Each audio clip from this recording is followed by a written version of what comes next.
నాన్న, నువ్వు నలుగుతూ మా కోసం ఇంతలా నీ జీవితాన్ని త్యాగం చేసిన వ్యక్తివి నాన్న. కానీ నువ్వు మా అందరికీ చులకన.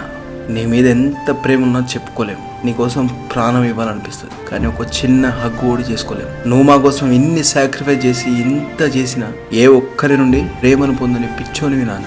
చాలాసార్లు అనుకుంటా నీ చేయి పట్టుకొని చిన్న పిల్లల్లా మారాలని. మీ సంపాదన మొత్తం మాకే ఖర్చు చేస్తావు. మేము గెలిస్తే 10 మందికి చెప్పుకొని ఆనందపడతావు. నువ్వు కోప్పడే రోజులే బాగున్నాయి నాన్న. నువ్వు కోప్పడే ప్రతి విషయం ఆ రోజు మా భవిష్యత్తు కానీ తెలియదు నాన్న మాకు. అయినా నువ్వంటే మాకు చులకన. మేము కొత్త బట్టలు వేసుకోవడానికి నువ్వెన్నిసార్లు చిరిగినంగి దొడుకొని ఉంటావు. నువ్వు చేసిన త్యాగం, నువ్వు చూపిన ప్రేమ, నువ్వు మోసే బాధ్యత ప్రతి ఒక్కటి మా కోసం అని తెలుసు. అయినా మీరు మాకు చులకనే. ప్రతి ఒక్కటి మా కోసం అని తెలుసు. మళ్ళీ ఎందుకు నాన్న మా ప్రేమను మీకు చూపలేకపోతున్నావు? ఎందుకు నాన్న నువ్వు చాలా వెనుకబడ్డావు. నిన్ను నువ్వు ఎందుకు పట్టించుకోవు నాన్న? దానికి కారణం మేము అన్న ప్రతిసారి మా గుండెలు పిండినట్టు అనిపిస్తున్నాయి నాన్న.